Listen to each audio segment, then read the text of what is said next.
క్రోధావేశాలతో ప్రతిసారి వినాశనం చేస్తూ ఉండేదానిని. అది తన పుత్రుడి పట్ల తన తల్లికున్న వాత్సల్యం. నేను నా కుమారుణ్ణి చూసి నన్ను నేనే నియంత్రించుకోలేనప్పుడు గణేశుడింకా పసివాడే. ఆ పసివాడు అదుపు చేసుకోలేదని ఎలా తప్పు పట్టగలం స్వామి? ఉమా, ఎందుకంటే తను ప్రథమ పూజ్య గణేశుడు. నేను కూడా జగన్మాతను ఆదిశక్తిని ప్రభు. స్వామి, తమరి సంఘటనా క్రమాన్ని గణేశుడి దృష్టి నుండి చూడడానికి ఎందుకు నిరాకరిస్తున్నారో చెప్పండి.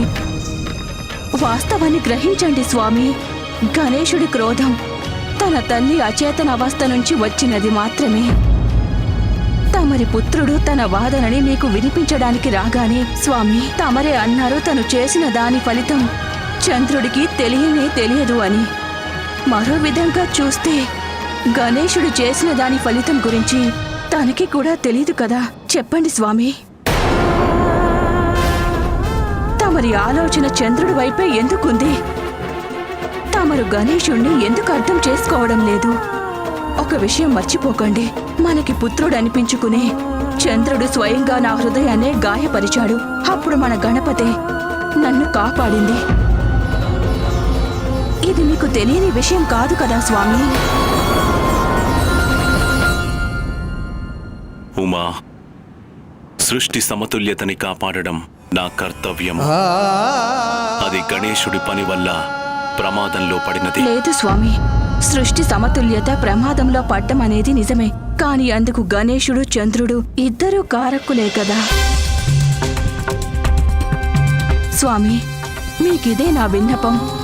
ఏది సమంజసమో అదే చెయ్యండి. దానివల్ల గణేశుడి కోపం కూడా చల్లారుతుంది.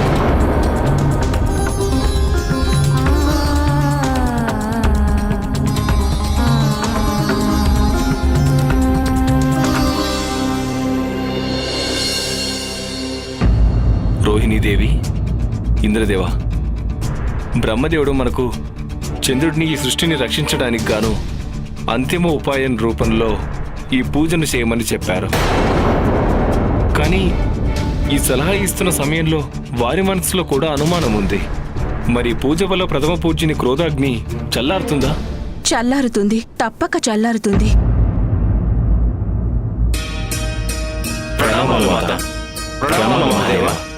ఎందుకు చల్లారదు?